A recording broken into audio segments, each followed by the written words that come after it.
Right, this one is called a book fold card, and it's quite it's a very neat mechanism for this, and I love it because it gives you this expanse inside, so it expands and it gives you this folded concertina look, but it creates a frame. Can you see?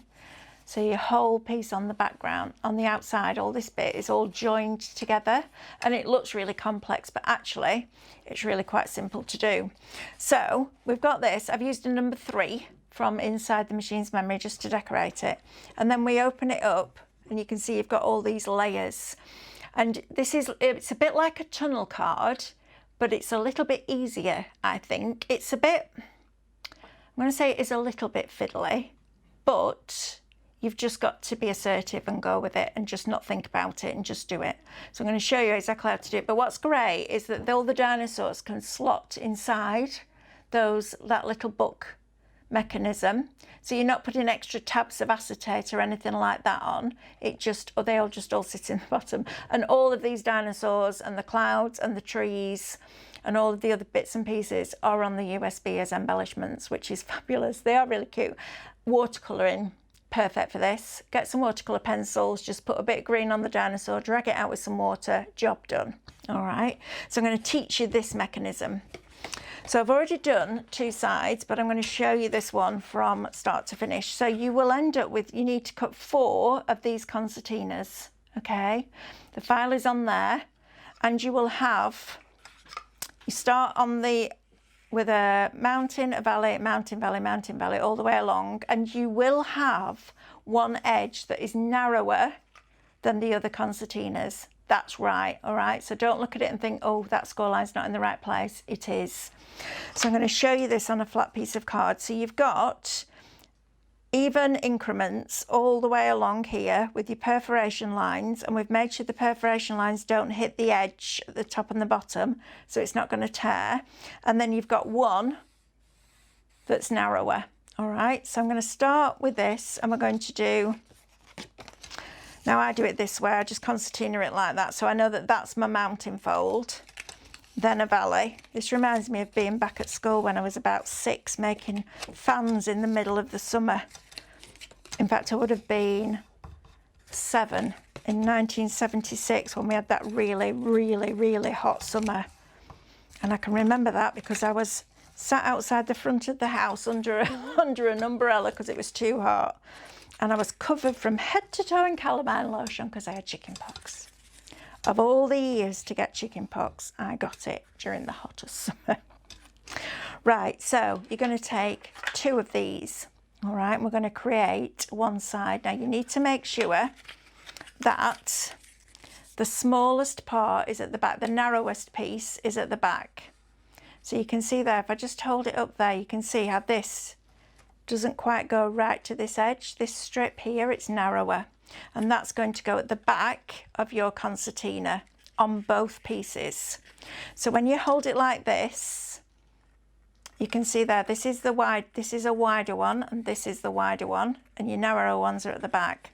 Now this is the tricky bit. So you have to get the V that's been created here inside each of these concertinas. And if you can do it in one go like that, it's easier than trying to do them separately. So I hold one in my right hand and I keep it as flat as I can, but not necessarily all pinched together. And then I have the other one like this, and you can stand it up if you find that easier. And then you're going to slot this, ignore this one here, this shorter piece. This first V is going to go inside there like that, okay? So I've got those 2 inside each other. Now you're going to manipulate these, all right, because they're not just going to naturally want to slide in. So crease them together then, and then push them like that into each other. I'm going to do that again, okay? So I'm going to take it out. You're going to put your first V and the one in your right hand into the first V and the one in your left hand like that, you see? So it interlocks together. Then squeeze them together and then rock them like that into place. And depending on what weight of card you're using, it does take a little bit of manipulation. I've used a 300 GSM here, and that makes it quite tight and rigid because there's not much room in between them once you've actually manipulated it into place like that, and then it will stand like that. It will hold its shape.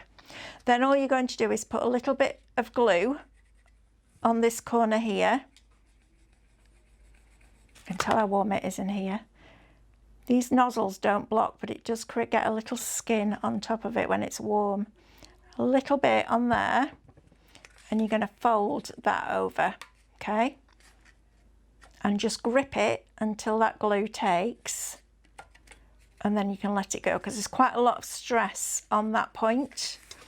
And then on here, you're going to lift this bit up and you're going to put a little bit of glue in there like that, and then press that down. And then you've got your right angle. And again, you can keep manipulating it because you want it as level as you can possibly get it, because you've got to slot this into another one then. So I like to make two separately, two corners, and then another one will go down here. But look, it's not difficult to put together. You've just got to remember that that V goes in, and then it concertinas look like that. How cool is that? I love that. Right, so I'm going to bring my other one in now, and we're going to do the same thing again. So we're not going to worry about this end. We're just going to deal with this bit here. So we've got our two shorter strips, or narrower strips rather, from top to bottom at the back. And we're going to put our first V. Let me get it that way. So have it as an angle like this. You're going to push that into there. This is why I needed to do videos for you, because can you imagine me trying to write this up as a step by step? You'd have been like, I have no idea what she's talking about, because that would have been really difficult to write up. Whereas doing videos as visual learners, which most creative people are. Right, I'm happy with that one now, but before I glue it, I'm going to do this one, just because I want to make sure that it all slots in together before I put my glue on. Look, so let me do this again. So I've opened it up now. The first V there is going to go in between there, and each other one slots inside each other like that. So the V's go into the V's, and then scrunch it together and push, and then push from the other side, and just be prepared to spend a couple of minutes making sure that that is all nicely lined up and positioned. And then when you're happy with it, you can go back in and you can put your glue in place like that. And again, just push it in and manipulate it as you're gluing these together. I will do this on air as well so that you can see it in the show, because the camera shots, they'll be able to get in really, really, really close, which will be good. But when Josh first designed this one, he actually said to me, he said, you might not thank me for doing this particular one, but I actually found it really easy. And we're not reinventing the wheel here. These card shapes have been out for a while, but the reason that I wanted to do a USB with this is because to buy dies for card shapes like this can be really quite expensive. You're looking at the cost of the USB for one set of dies that make a kinetic card, and you've only got it in one size. So I thought, you know what, it's going to be a brilliant way of getting really good value for money, and they're fun, aren't they? You know, there's nothing better than a bit of fun in a card. Right, so I've now got my picture frame, basically. Then I've got the book fold back. So this is a square that's been cut, so you can then glue this in place on top of here. Okay, so you would glue that in position, and that creates your actual frame. It's a really nice way of making, instead of a box frame actually, because you've then got all these little zigzags, if you like, to be able to pop things into. It's quite a really nice way of making this. I really enjoyed doing this one. I enjoyed doing them all, but this one was really clever. So that would glue onto there, and then I'm going to bring this in. So we've got our door folds now.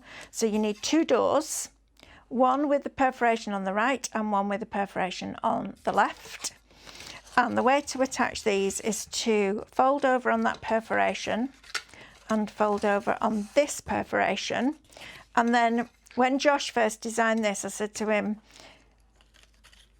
he actually did pieces, so sections that would stick on top of here to cover up the workings, but I got him to change it and make a frame because it just looked neater and it was less fiddly. So you're going to stick the tab of your door underneath the frame, okay, so it covers up that tab. So I'm going to put wet glue on here like this. And having 2 grandchildren, I know how excited they'll get. I mean, Jack's nearly 11 now, so that's going to be a little bit of a, yeah, whatever, Nana, I'm out. I'm older than that now. I don't need a cord that moves, but Alice will squeal. She'll just be like, wow, Nana, look at that. And you'll get that with your grandchildren or your children, which is lovely. And don't forget, you can make and sell all these. So you could cut all these as kits and sell them if that's what you wanted to do. You could teach online classes if that's what you wanted to do. We have a complete open angel policy, so it's entirely up to you what you do. Just please don't copy the USBs. We actually have locked them now, more to stop people deleting files off, but yeah. So then we're going to pop that on there like that. I'm going to press that down and let that dry completely, and then you can decorate the inside of your doors. And then that, so this will stick onto there like that, and then that will stick on top of there and cover up all the workings. So when you open it, then you've got somewhere for all your embellishments to go. Isn't that cute? Really cool. So I'm going to bring the next one, this one, back in now so that you can see what it looks like. Completely finished. So I did some mats and layers for the doors, which are on the USB. I used the number 3 from inside the machine's memory, and I just made it, I stretched it, made it fit, and then created a mat layer for that using the offset line, either in Canvas or on your SDX. And then when you open it up, I've got all those little dinosaurs in those little concertina pieces, and then bringing it out to the side so it will stand up as a book card. Now you could pop some little bright hot lights in there and that would be a fabulous night light for a child's bedroom. But how cute is that? And you can do that any size, so you just alter the size of the concertina, so you could make it as big as the mat will allow you to make it. I just think it's fabulous, and it's a really nice way of slotting in characters and giving you that tunnel effect. Right, I'm going to clear down, then we'll go on to the next one.